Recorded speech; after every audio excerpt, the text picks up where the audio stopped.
Highway पर चुड़ैल की हॉरर कहानी सुनने के लिए आपका धन्यवाद। चलिए मैं आपको वह कहानी सुनाता हूँ। यह कहानी है एक जिले के बाहर के हाईवे की, जहाँ रात को चुड़ैल का आतंक फैला रहा था। इस हाईवे पर रोज कई लोग जा रहे थे, लेकिन कुछ लोगों की मौत भी हुई थी। चुड़ैल का कहना था कि वह उन्हें रात को आकर मार देती थी। लोग डर कर उस हाईवे से गुजरने से बचते थे। इस कहानी का मुख्य किरदार एक युवक था, जिसका नाम अर्जुन था। अर्जुन ने सोचा कि चुड़ैल का सच साबित करने के लिए उसे हाईवे पर रात को ही जाना चाहिए। एक रात वह अकेला हाईवे पर निकला। जब वह हाईवे पर पहुंचा, तो उसने देखा कि हाईवे पर कोई नहीं था, सिर्फ खामोशी और अंधेरा था। अर्जुन ने चुड़ैल को बुलाने की कोशिश की, लेकिन कुछ नहीं हुआ।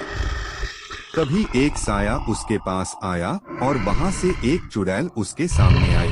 चुड़ैल ने अर्जुन को देखा और उससे पूछा, तुम मुझे क्यों बुला रहे हो? अर्जुन ने कहा, मैं तुम्हें और तुम्हारे डरावने आतंक को समझने के लिए यहाँ आया हूँ। चुड़ैल ने हंसते हुए कहा, तुम्हें जो देखना है वह तुम्हें एक रात में नहीं समझा सकता। उसके बाद चुड़ैल गायब हो गई। अर्जुन ने वहां से घर की ओर रुख किया, लेकिन उसका मन उस हाईवे पर ही रह गया। उसने देखा कि कुछ वास्तविक में अजीब था और उसने उसकी खोज शुरू की।